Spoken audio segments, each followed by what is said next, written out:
Hello and welcome to World News here on TVP World with me, Ashim Kumar.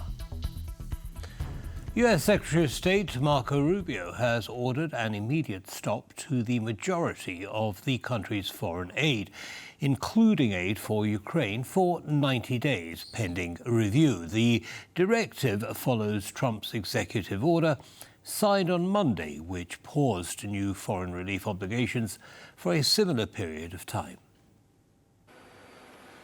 While Trump's executive order left some ambiguity about whether pre-approved aid for Ukraine would be affected, Rubio's directive halts both previously approved and new foreign aid obligations.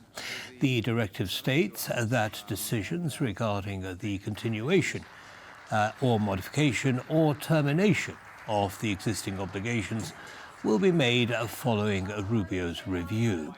Ukraine has received more than $175 billion in foreign aid since the start of the war, making the US the biggest contributor among its allies.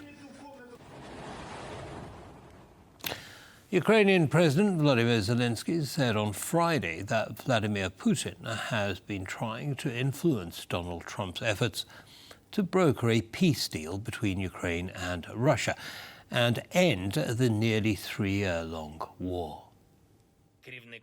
I received the report from the head of the Foreign Intelligence Service on Russia's military potential and Putin's readiness to continue the war and manipulate world leaders. Specifically, he is trying to manipulate the US president's desire to achieve peace. I am confident that no Russian manipulations will succeed any longer.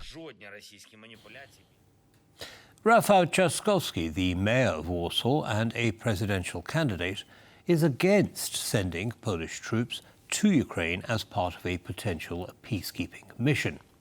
Ukrainian President Volodymyr Zelensky recently claimed that 200,000 Western soldiers would be needed to secure peace in Ukraine if a deal with Russia were to be reached. Answering my question on Polish troops joining a potential peacekeeping mission in Ukraine in the future, Rafał Trzaskowski said he's against it. No, I don't think it's a good idea. We've discussed it when President Macron proposed a similar idea. I don't think that sending Polish troops to Ukraine is a good idea and should be considered. This doesn't mean, though, that the candidate from the Polish ruling coalition, currently leading the opinion polls, is against supporting Ukraine. First of all, we need to finish the war, and I hope that the war will be finished in such a way that it will be agreed and beneficial for Ukraine. I mean, this is for me the most important thing, because Ukraine today is a linchpin of European security. We should keep on helping Ukraine because Ukraine is fighting for our security as well. But not everyone thinks Poland should stay out of the potential peacekeeping mission. Jan Brzeziński, former defense advisor to President George W. Bush, is among supporters. I mean, Poland's got a lot at stake here. Poland's got a very good force. Poland likes to see itself as a leader of NATO. If it's going to live up to that moniker, then it needs to contribute. The goal of putting almost 250,000 Western soldiers in Ukraine after the war, according to Ukrainian President Volodymyr Zelensky, would be to protect the potential demarcation line. Experts say this line would likely fall on the current 1,200-kilometer front line, which is roughly 8 times the length of the DMZ between North and South Korea. Safeguarding such a vast territory would be an unprecedented challenge. Troop density is not necessarily feasible, but otherwise what you need, you need combat forces, combat troops with heavy weaponry and with the mandate to use force, even deadly force, if needed, in order to keep peace along the ceasefire line. The Kremlin warned on Thursday that the idea of NATO troops in Ukraine is unacceptable and could lead to an uncontrolled escalation. Talks of a potential ceasefire in Ukraine have resurfaced with the return of Donald Trump to the US presidency. Could happen. Trump has vowed to end the war this year and has recently issued an ultimatum to Russian leader Vladimir Putin. calling for negotiations or risk the threat of tariffs and sanctions against Moscow. We can't speak of a democratic election with this level of repression prevailing, say members of the Belarusian opposition in exile, as Alexander Lukashenko is set to be re-elected as president of Belarus tomorrow. Experts believe that the vote will be nothing more than a sham election. While Lukashenko has maintained some independence from Russia throughout the years, Moscow is tightening its grip on the country. An election with the outcome perfectly obvious before the polls even open. It will all go. I don't know the exact percentage, but everyone knows the result. Everyone has a clue. That's it. This was the case in 2020 when Alexander Lukashenko rigged the presidential ballot. Two of the strongest rivals of Lukashenko in the previous election, Sergei Tikhanovsky and Viktor Babaryka, they're still in prison. Belarus is heading for a rerun this weekend. On Sunday, Lukashenko will likely be voted president in a sham election for a 7th term. We can't talk even about any democratic elections in the situation of such repression. Lukashenko has ruled the country with an iron fist since 1994. He has been repeatedly labeled Europe's last dictator. However, he seems to have recently signaled a thaw, pardoning hundreds of political prisoners since last summer. Another 15 were released on Friday. It's not change of policy.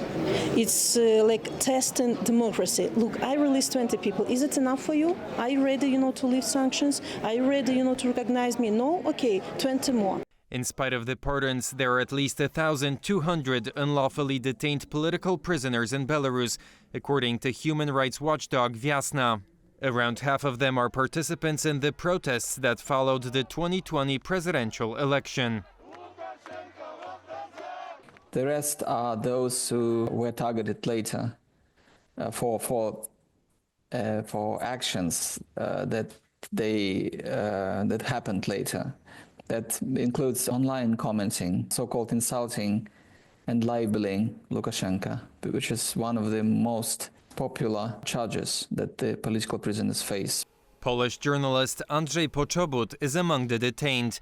A member of the Polish minority in Belarus, he was charged on forged evidence and sentenced to 8 years in a penal colony for inciting hatred and carrying out terrorist activities. He is a journalist who is already a symbol of freedom of speech, of solidarity. Unfortunately, for now, we have no information about his fate. As the West broke friendly relations with Belarus following the brutal crackdown on the protests 4 years ago, Lukashenko has further fallen into the arms of Russian President Vladimir Putin. Putin has used Belarus as a launchpad for the invasion of Ukraine. Lukashenko has further deepened his country's economic dependency on Russia and uses Belarus as a warehouse for Russian nuclear weapons. With Putin's grip over Belarus tightening, questions mount whether the Eastern European country could become a consolation prize for the Russian leader if a peace deal between Ukraine and Russia leaves Kyiv independent from Moscow. Lukashenko wants to be neither in Russia nor in Europe. He wants to maintain the balance that he has upheld for 30 years. But if Belarus remains this balcony that is controlled by Russia or is part of Russia's sphere of influence, it will become a major problem for the entire NATO bloc in the future. In retaliation for the support Poland, Lithuania and other countries have provided to the exiled Belarusian opposition, Lukashenko sent thousands of migrants to destabilize neighboring states. The crisis continues to this day. Around 60,000 Slovakians took to the central square of the country's capital, Bratislava, in protest of Prime Minister Robert Fico's pro-Russian policies. The number of those attending is compared to the levels seen in the 2018 demonstrations that caused Fico's resignation. Robert Fico understood that there was some civil discontent here with him traveling to Moscow, It actually started social campaigning for Slovakia to choose the European Union and NATO. So he actually reacted to it in his own way, put together a theory that some kind of coup was being prepared here and radicalized his own voter base or his people who are actually his supporters.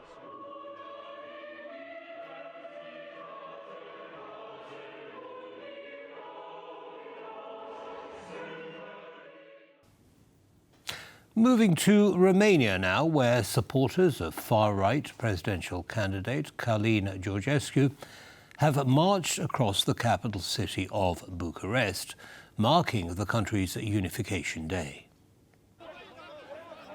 The pro-Russian independent candidate, who topped the first round of the annulled presidential race back in November, was seen among his supporters at the rally. Meanwhile, in a separate demonstration, trade union members called for pension reforms and chanted, "Bring back the second round," referring to the cancellation of the second round of the presidential election.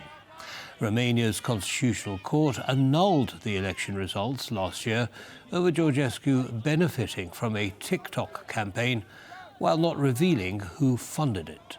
New presidential elections will be held in May of this year, and polls show Georgescu in the lead. Serbians across the country are protesting against the government and President Alexander Vučić. The demonstrations began over 2 months ago in response to the government's mishandling of a tragic incident in the city of Novi Sad, where 15 people were killed when a roof collapsed at the town's newly renovated railway station. Despite the blistering cold of winter, Serbian students are as motivated as ever to get their point across to the Serbian government and president. The solution to this problem is very simple. As our rector said the other day, our demands need to be met. This is the simplest and the shortest solution. It is very simple. Their main demand is official accountability from the Serbian government for the deaths of 15 people caused by the collapse of a concrete canopy at the Novi Sad train station. The protesters say the poor construction of the recently renovated station was caused by government corruption. Students aren't the only ones protesting, however. The Union of Workers of Serbia's State Electricity Company, EPS, alongside the Serbian Cultural Institutions Union, have declared a general strike in support of the student protests. We decided to go on strike. The first demand is to fulfill the requests of the students involved in the blockades at all universities across Serbia.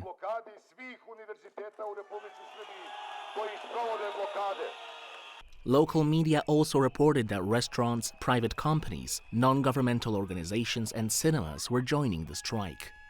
Plans for large-scale demonstrations, transportation hub blockades and university faculty building occupations are also underway nationwide, a sign of just how powerful this anti-government movement is. That government would like to somehow navigate this discussion that the protests are about, taking the power and, changing the government. But students are quite open about it. We want our institution to work. We want to see the result of the work of judiciary and prosecutor. We want people to be put on trial for what happened. Under pressure from the constant protests, Serbia's president Alexander Vučić tried to undermine the demonstrators, claiming they were supported by, quote, foreign instructors from several Western and Eastern countries. Given Vučić's reluctance to come to an understanding with the demonstrators, protests and strikes are likely to continue for the foreseeable future, as Serbs continue to remember their fallen compatriots through their daily 15 minutes of silence, one for each of the victims of the Novi Sad tragedy. And that brings us to the end of this bulletin of World News, but we will be back on the hour. Goodbye for now.